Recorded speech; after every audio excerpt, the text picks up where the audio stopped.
What's going on, guys? It's your boy Daily Reacts TV here, and today it's premiering on this video is premiering on Sunday or Monday because I'm off tomorrow, which is Sunday. And Monday I just gotta get up early, so I'm pretty sure I'm not gonna upload on Monday. I'll just make another video, like another reaction video or something. But today is a top 10 list. This was been a long time planned top 10 list for a while.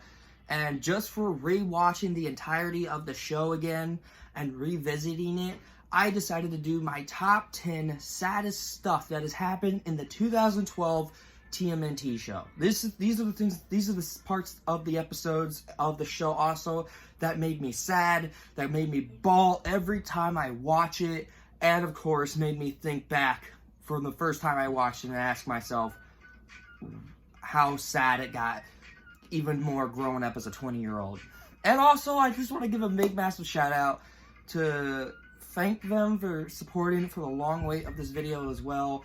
Angel Foxy, Fallen Angel, Angel Alex, and Rachel, thank you guys so much for the long wait, and hope you guys were excited for this video. Now, big disclaimer, spoilers. If you have not watched the show, there is going to be big, massive spoilers, okay?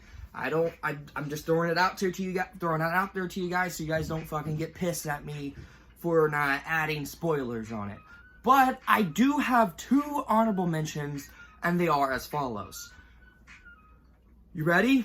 Okay, so before we get into this, I know it's already on the list, but in one of the honorable mentions is Splinter's death from the season 3 finale. Yeah, it's sad and all, but, like, it really didn't make me that sad as the second time. The second time is the worst time of all, like, for that to happen. And my second honorable mention is, of course, this is coming from someone who is, like, a little upset about this, and why this wasn't more attended in the show, is, of course, Karai mutating into a snake. Now, the rest of the stuff that is going on in this video, like, okay, sorry, I forgot to mention, that scene made me cry every time. Sorry. Now, let's get into the list. Starting at number 10 spot is Splinter being taken over by Rat King, and the turtles have to fight him. This is season 1, like, in the middle of near the finale of the first season, where Splinter is being controlled by the Rat King, and the turtles have to do everything they can to stop Splinter by also trying to get him out of this hypnotize from Rat King every way they can. And you could see by Leo and them just they're trying to hold back. They're trying not to fight Splinter because that's their father, you know? And basically, Splinter couldn't help it until Leo was like, "Father, we need you." That part of the episode, by the way, just made me bawl. Like, the first time I saw it, I was like, this show is about to make me cry more, isn't it? So yeah, like, this one was a big, really scary explanation, but it was really sad as well. So I really enjoyed it for what they have tried to do with this episode and with Splinter being hypnotized by the Rat King. I thought that was really interesting. I know in the 1987 show he was like that too, but it didn't feel as intriguing as this was. Just throwing it out there. Starting at number 9 spot is, of course, the turtles losing from the Krang at New York City being invaded, which is season 2, the season finale of season 2. Now, a lot of you guys don't know, this episode was very hard, and the whole episode in general is just hard. It's sad and heartbreaking. Like, you can understand a little bit more why, like, what happened, why they have failed. Because they were all, like, out of condition. Like, Splinter lost against Shredder and got freaking beaten right behind his back and thrown in a sewer drain. Leo got beaten the shit out of and thrown in the window. The Turtles has lost against Krang Prime. The whole New York City in general is invaded by the Krang. So the Turtles, Casey and April had to go and retreat to the farmhouse. And that's just sad. It broke my heart because Mikey was like, "What do we do now, Raph?" And Raph's like, "For the first time in my life, little brother, I do not know." And the powerful performance by everyone else in this episode was very sad. And just the whole part of the invasion in general was just, it's sad and intriguing, and it's just heartbreaking, you know? It feels like they have tried to put nit pieces of this show in and just make it feel more interesting with this invasion part, especially the invasion episode. Starting at number 8 spot is, of course, April being mad at the turtles for them accidentally mutating her dad into a mutant bat. Yeah, obviously, guys, you guys don't know, Season 2. This is the beginning of Season 2, where April believed that she lied to her father that, hey, Dad, I lied to you saying it was a school project, but he ended up getting mutated, and Mikey decided, hey, let's tell her the truth. So she gets very furious with the turtles. She was like, you mutated my father, and he escapes. And of course, she's like, don't touch me. I never want to see your faces ever again. Of course, she does forgive him, like, near the end of the first half of Season 2. But you could feel her pain, and you could feel the turtles' pain, and Raph is like, give her some space, man. It really feels like something that happened to me in the past. I'm not going to say what, but it really felt that. In that moment, in general, it's like, it's heartbreaking to this very day. And that is why it made it to the number 8 spot. Okay? Starting at number 7 spot is, of course, Fugitoid's Sacrifice. Yeah, we're going deep on this one. Now, unlike the other characters we're getting into in this series with their deaths, Fugitoid's was, like, more interesting and intriguing. Like, he regrets because he made the and this is from Season 4, by the way. Earth's Last Stand. That's an episode name, by the way. But Fugitoid is getting, like, he's so upset that he lied to his friends, the only friends that he had, telling them, yeah, I built the black hole generator, and I didn't care what the fuck I did. Like, it was like that, and you understand from him that he regrets it for the rest of his life, so he decides to sacrifice his own life for them to have Earth back. That is a great story, like, good character development. Leading from Season 4's first episode when you meet Fugitoid, or what's his name? But Fugitoid, and then seeing him with this arc where he grows to care about these other characters, and you learn more about his history throughout the series, which is really great. I wish he would have came back in Season 5 one last time, but he didn't, and you know what? That's okay with me, honestly. That's honestly okay with me. But obviously, Fugitoid, he's a great character, and he's actually one of my favorite characters from the space episodes. I thought that was just phenomenal. Let's just say it like that. So yeah, number 7, Fugitoid's Sacrifice. Yeah, starting at number 6 spot is, well, it was a little hard to pick up which one I wanted for this one until I had to really think about it and rewatch the episodes again. And it like, you could tell throughout the series they were trying to make you sad and not think, oh, she's not going to change. And that is Karai being mind controlled by Shredder. Even with her, oh! Sorry about that. Is Karai being hypnotized, and Splinter has to do what he can to get her out of the hypnotized part. Like, she had a mind controlled worm in her head. It's gross even saying that, honestly. But you see her growth, and you see where Splinter has to do what he can. So he does, you know, his thing where they heal themselves, which is really cool. Really cool episode, by the way. It's in Season 3, in the middle of it, you know. Like, near, like, the end where the invasion episode happened, where you see Splinter does this, and she was in the drain, and Splinter tries to save her. Yeah. Throughout the arc of this season, he really tries to grow as a character, and Splinter did. He grew as a character, and he's still great. That's all I gotta say about this part, which is number 6, Karai, being out of hypnotized. Number 5 was the saddest one to talk about, because this was Raph's pet, and it shows. And that is Slash versus Raphael. This part was very hard to sit through, and this was in, like, the middle of Season 2, where April forgave him, and now they're just, like, in their separate ways, and then Casey was introduced into the show. But this was heartbreaking. Raph had his pet turtle named Spike, and it mutated in Raph's room, where he turned into Slash. And Slash wanted to get rid of the other turtles, but Raph wouldn't let him because those are his brothers. Those are who he cares about. He loves his brothers. I don't think he admits to it, but he cares about his brothers. So when he saw Slash do that, and like try to destroy his brothers, he had to try everything he can to stop him. And once he did, Raph started regretting it for the rest of his life. But Splinter said, "You know what I left in Japan?"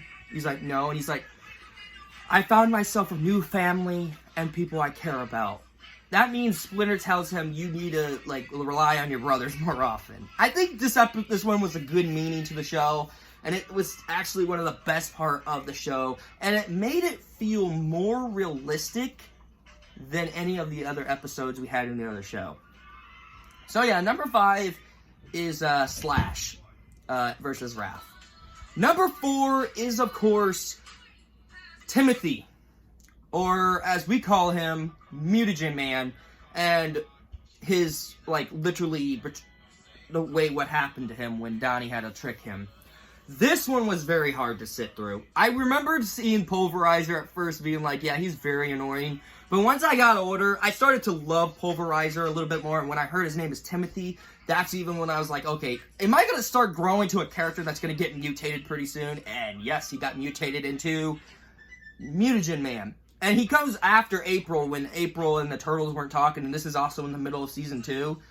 And she tries to go up to her, he tries to go up to April, but April would not let him. It was basically to the point where Donnie has to basically freeze him by drinking that white freeze shit that he had in his lab, where he drinks it and he gets frozen, and Donnie was even heartbroken. It was the very powerful performance by Rob Paulson for doing really well in that performance, and just seeing the way how he cares about this one person who doesn't even listen to him, honestly, and mutated himself. Literally, he didn't listen. That was his fault. He mutated himself, you know? But obviously, it was a good treatment to this episode and to the characters learning a lesson. A valuable lesson where Donnie doesn't have to rant about April going out with another guy. Yeah. Starting at number 3 spot is, of course, we're getting to the 3 ones that just made me bawl in general. Like, it just put me in through tears. And it was even hard for me to mention these. But number 3 is Tang Shen's death. From season 3, where you see Splinter's origin story when the Turtles had to come in and save him. That scene in general, I knew what was gonna happen, but it still got me. It still got me into tears. Like, I don't know what it is, but it still got me, and I bawled. I literally bawled. I couldn't help it. I literally couldn't help it. Ah! Oh my god, the way how Shredder and Splinter were fighting, and this was when Splinter was human, and she jumps up, and this is Splinter's wife, by the way. And Karai is his daughter, and Shredder took her. But we'll get into that. She's like, stop! And you hear the slice, and you see her fall. And the Turtles had to literally drag Splinter out of there so he could live. And they saw her laying there. You saw the Turtles' face. It was so sad. I was literally like bawling every time I watched this episode. I think this is why it's my favorite episode. And it's in the middle of season 3, by the way. This is why it's my favorite episode, because you see the growth. And you knew this was gonna happen, but the Turtles tried to prevent it, and it's still... Oh my god, man. It's still sad till this very day. And, honestly, I would really recommend this more than the other horrible deaths we had in other shows. Remember the Flash Season 4 with Ralph? They could have kept him dead, at least. Finally, to the number 2 spot is April disintegrating Donnie. Oh, God. Oh, God. This and number 1 was mostly the ones that made me cry. This is in the middle of, this was like near the end of season 4, by the way. Where April has like the crystal from the one planet they went to when they were in space. And April decided, hey, I'm gonna disintegrate these fucking, this fucking turtle. And Donnie's like, April, please! Like, I know you can. I know you can break through the crystal. And he starts, she disintegrated Donnie. And then, like, literally, she was about to disintegrate all the other ones. And Casey's like, remember our missions in space, or we fought the Mutagen Man? Or Mikey's like, remember Master Splinter, Ice Cream Kitty? And then finally, she lifts off Raphael. And this is giving me, it's giving me goosebumps right now. She tried to disintegrate Raph. And Raph's like, remember Donnie? And you see all these memories of, oh my god, of Donnie showing how much he loved her. Oh, man. That made me cry. Like, literally made me cry. But it couldn't make me cry as my number one did. Number one is kind of sad. Oh, God, this is going to be the hardest one to talk about. Because I knew it was coming, but at the same time, you did not expect it. I did not expect it. And this probably is uploading today. And I just can make another video for tomorrow. And that is Splinter's death in the end of Season 4. Yeah, I'm going over there. I'm about to cry. Jesus. So this is like the end, near the end of Season 4, where they're leading up to Season 5, which led up to like the 3-parter episodes they used in Season 5. And this really like shows throughout the series how much they care for this series in general. So, you know. But yeah, Splinter's death. This one was the hardest one to sit through. I actually rewatched it and bawled. As a 20-year-old man, I cried over a character.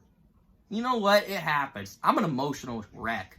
Like, have you seen Mia when she watched Last of Us? Go check her reaction out of the first episode. She bawled more than I did for Splinter. No, that's not true, though. Splinter's death was more, like, sad. And let me explain. So, Splinter and Super Shredder were, like, fighting and Raph and April, you know. And, you know, Raph's like, yes, you did it, Sensei! And then Leo runs out. He had, like, these, like, a telescope, and he screams. You don't know what was going to happen until you hear the shake. You see Splinter, like, oh, God, I'm trying not to cry here. You see Splinter right there, like, trying to, like, witness what he just went through.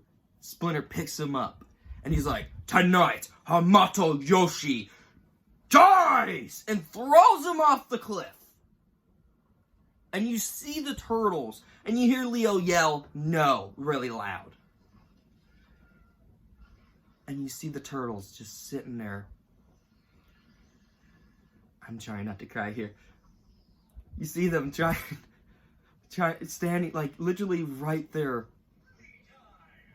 crying, begging for him to wake up. He's dead. He's completely dead.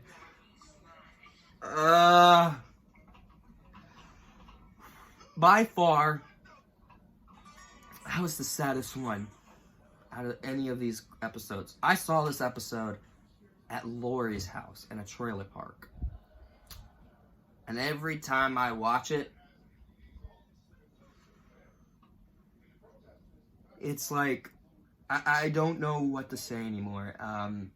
This is how you know they learned growth from this, and Splinter needed at least a good finale. At least there's an episode, though, called Lone Rats and Cubs. You get to see Splinter one last time, which I'm very thankful for. Thank you, Turtles, for that.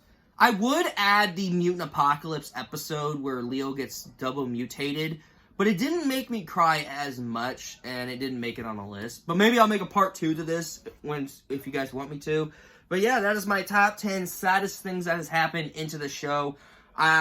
This one was the hardest one to film, basically because Hayden kept walking back and forth in here, and I'm trying not to cry here. Woo! I will catch you guys later in my next video. Thank you guys so much for watching. Make sure to smack the like button, push the red button, wish to subscribe, turn on notifications to be notified video I make. Go in the link in the description to my gaming channel, my Discord server, and my Instagram. And as always, I'd love to know what you guys think. What's your top 10 saddest things that has happened in Teenage Mutant Ninja Turtles 2012 in the comments below. As always, I'm Daily Reacts. Take care, guys.